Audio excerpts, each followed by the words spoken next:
Dentro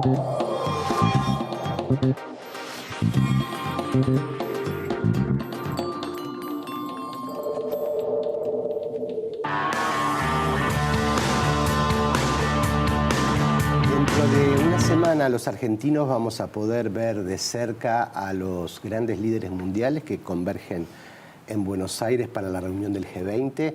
Va a estar obviamente Donald Trump y bueno, personaje muy controvertido. Silvia lo vamos a tener acá, va a hablar seguramente y vamos a tenerlo muy próximo, ¿no? Y además a todos los líderes del G20, que es el grupo que tiene algo así como el 80% del Producto Bruto Mundial. Bolsonaro, que es el otro líder electo de la región, no va a venir, lo cual es todo un indicio. Y por eso estamos hablando del G20, pero vamos a hablar del tema del liderazgo, ¿no? Porque estos líderes mundiales, como, bueno, en el caso de Trump, es el líder del mundo libre, así como se lo suele llamar, y Bolsonaro, un líder clave en la región, son dos personajes muy particulares. Sí, es verdad, esa es una cumbre donde vamos a ver, bueno, también viene Putin y viene Xi Jinping en lo que va a ser la verdadera cumbre del G20, sí, que es en la reunión de Trump y Xi Jinping, donde muchos se ilusionan que haya un armisticio, una especie de paz, porque el mundo ya está sufriendo una guerra comercial donde todos parecemos ser perdedores, ¿no? Se nota en las acciones en Wall Street, en el precio de la soja, que el año pasado estaba casi en $370, este año en 320, la caída del precio del petróleo. Pero hay que ver cómo conjugan esos dos líderes en la reunión que van a tener en Buenos Aires.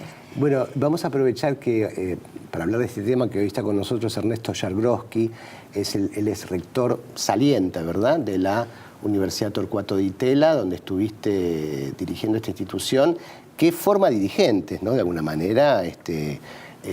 Cuando uno habla en la Argentina de la educación de la clase dirigente, bueno, hay muchos funcionarios que han pasado por todos los gobiernos, que estuvieron en la Di Tella y que incluso tienen una escuela de gobierno, ¿no?, al estilo de lo que tiene Harvard. ¿Es así? Bueno, bienvenido, gracias por... Bueno, muchas gracias por la invitación. No es que en particular una institución como la Di Tella se proponga formar dirigentes políticos específicamente. Sí ocurre que hacemos un esfuerzo por tener una formación de excelencia y por formar para distintas actividades posteriores, empresariales, en el sector privado, artísticas, arquitectos, una escuela de gobierno, como decís, también un departamento de ciencia política, un departamento de economía. Hay un esfuerzo por formar a las nuevas generaciones pensando en lo que este país necesita, y parte de eso, y es parte de la misión indirecta de la universidad, es la formación de gente que después termina ocupando cargos importantes en distintos ámbitos, ¿no? En particular, digamos, buscamos hacerlo generando un ámbito pluralista en términos de las teorías, en términos de los autores que se estudian en la universidad, exponiendo a los alumnos a la mayor, digamos, varianza o heterogeneidad de ideas posibles, y una parte de eso, de lo cual estamos orgullosos, es que terminan luego con trayectorias importantes. Cuando se analiza el congreso, el primer congreso de Alfonsín en el año 84, 83, diciembre 83, y luego se analizan los personajes que fueron después, se ve una pérdida de calidad en los legisladores. ¿Ustedes también lo observan? ¿Una pérdida de calidad en la formación? ¿Hay una crisis en el liderazgo en la Argentina? Mira, lo que, digamos, creo que hay una tensión, si querés, en la democracia entre, por supuesto que todo, en mi opinión, nuestro, por lejos, mejor régimen de gobierno es el democrático, así que por suerte ocurre eso. Pero tenés alguna tensión en la formación de un gobierno entre lealtad e idoneidad cuando armás tus equipos y tus cuadros de gobierno, ¿no?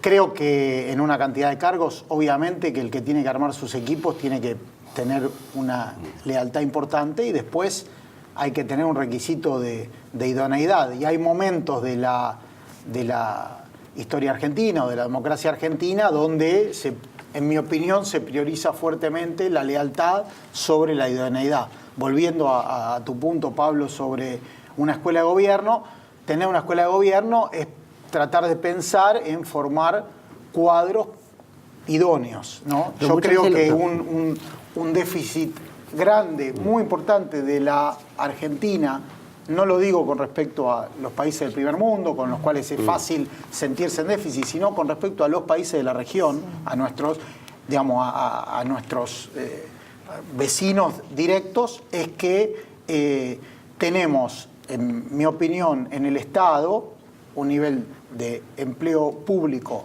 muy alto, pero a la vez con muy baja productividad, con muy baja remuneración y con baja capacitación.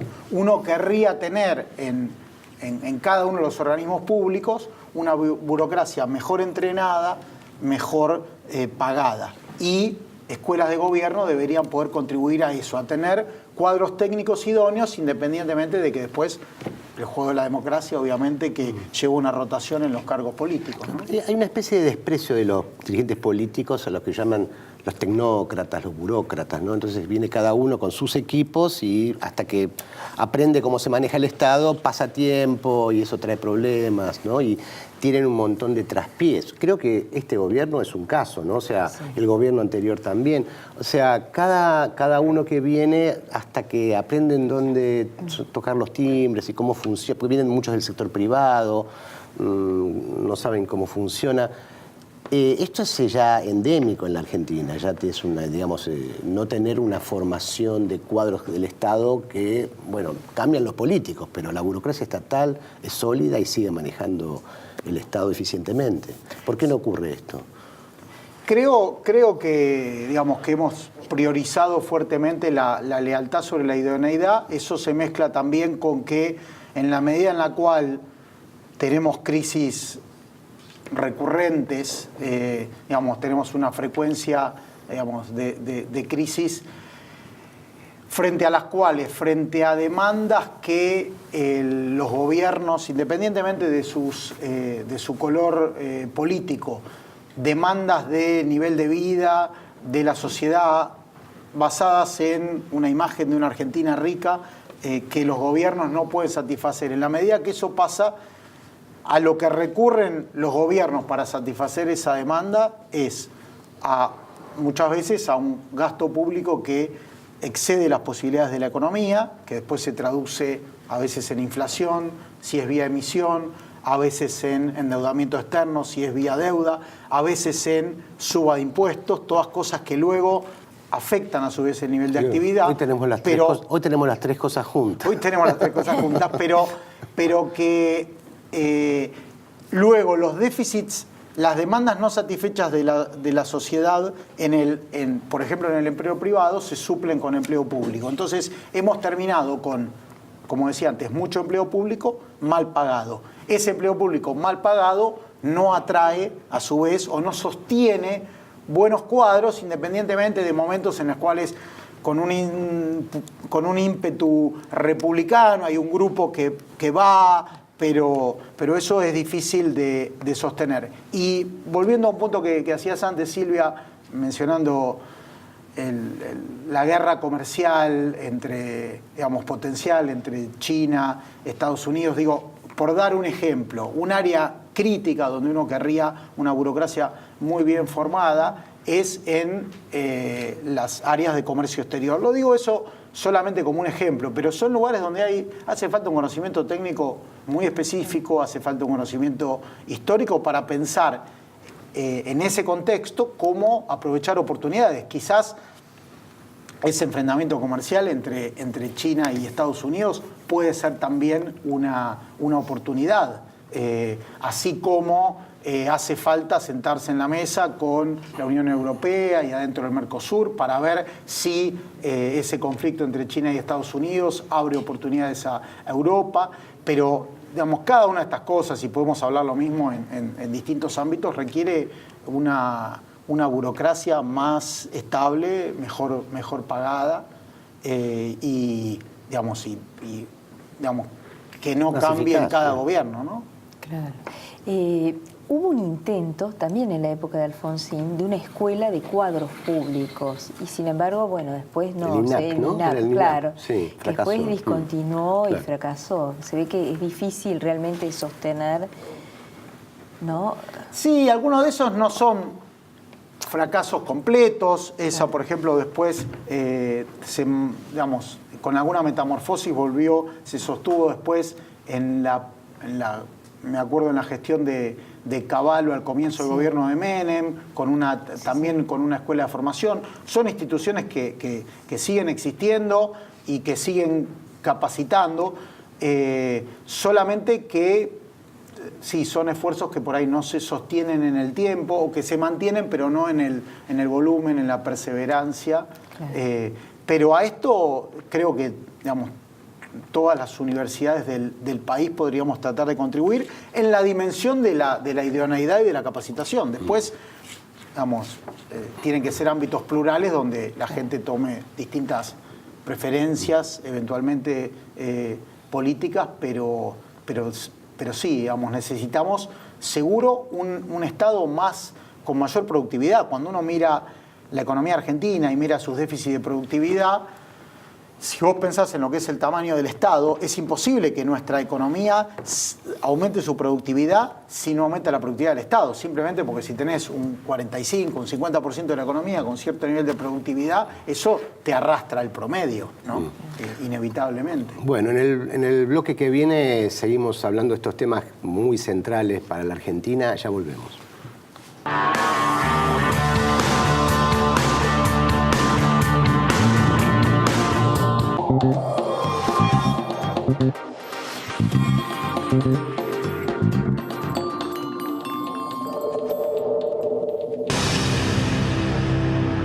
Biogénesis Vagó, la evolución de la salud animal. Somos mineros, desarrollando veladero con tecnologías innovadoras y los más altos estándares de seguridad. Minera Andina del Sol. Grupo Petersen, desde 1920, construyendo el país.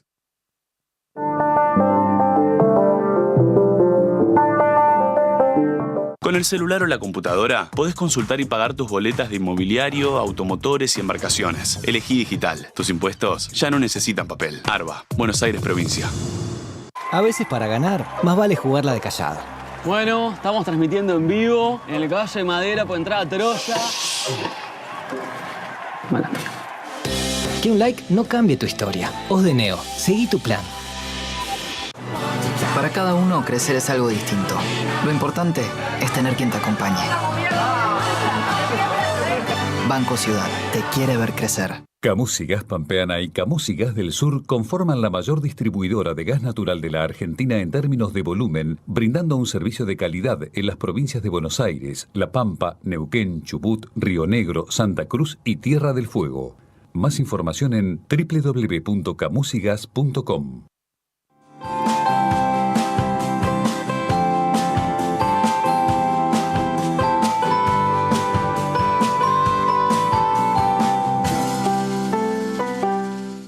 Latam mi voz. Juntos, más lejos.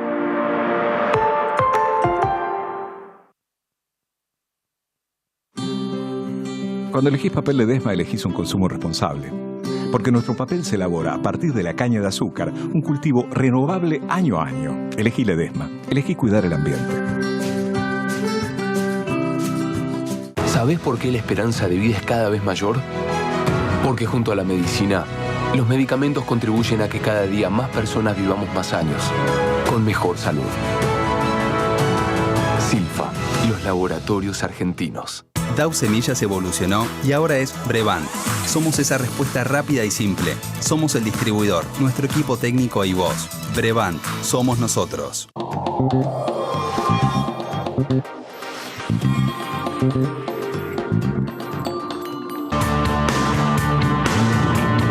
Seguimos en asuntos públicos y hoy vamos a aprovechar que está Ernesto Jargrowski, rector saliente de la Universidad de Itela. Él es economista, doctorado en Harvard, así que, bueno, no te podés escapar de la pregunta.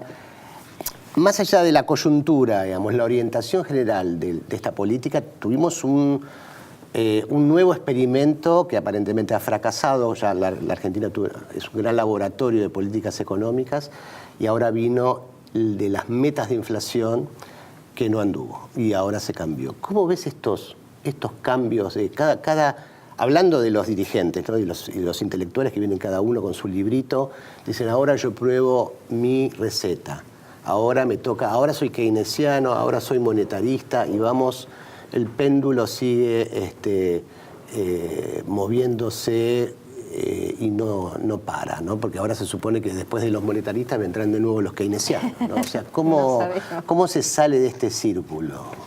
Si es que se puede salir. Sí, es una pregunta grande, la voy contestando de a poco. Sí.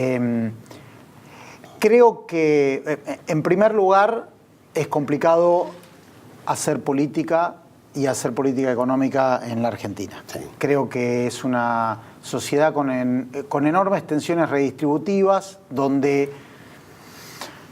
nos hemos educado en una percepción de país rico que creo que no es cierta, que no se corresponde con la realidad de nuestra estructura de factores de producción. Está esa percepción y eso le pone muchísima presión a cualquier gobierno, independientemente de que haya gobiernos que estén más a favor o en contra de satisfacer esas presiones o esas demandas, con lo cual creo que hay que ser muy piadoso con los que hacen, muy comprensivo con los que hacen política o los que hacen política económica en la Argentina.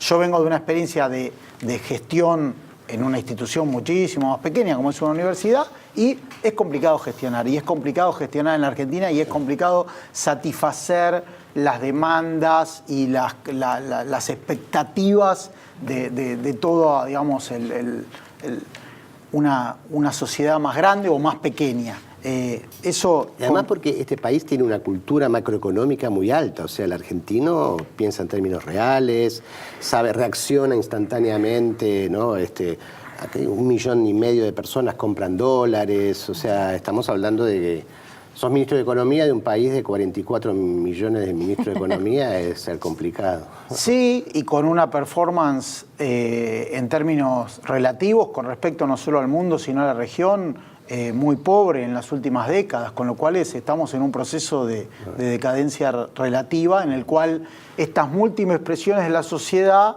se traducen en un empate decadente, digamos, donde esas presiones no se pueden satisfacer y al final, como todos tenemos una expectativa y le reclamamos al Estado cosas que el Estado no puede satisfacer, el Estado termina haciendo cosas como la emisión monetaria, el sobreendeudamiento, la suba de impuestos que a su vez ahogan a la economía y entonces efectivamente ese potencial no se cumple, es decir, hay como una profecía autocumplida. Creemos que deberíamos ser más ricos y le pedimos cosas al Estado que el Estado no puede satisfacer, que se traducen en políticas que afectan el crecimiento y efectivamente podríamos ser más ricos de lo que somos y no lo somos.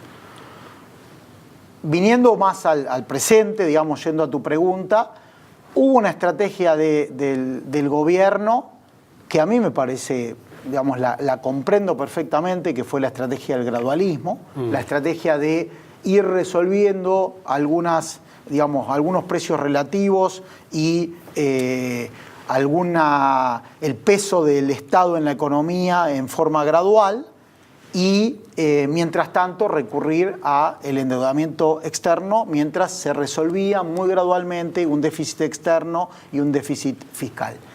Esa estrategia no llegó a tiempo, y no llegó a tiempo, no por factores, digamos, no por decisión ni por ninguna conspiración interna, sino porque se quedó sin financiamiento externo. Eso es lo que nos pasó este año.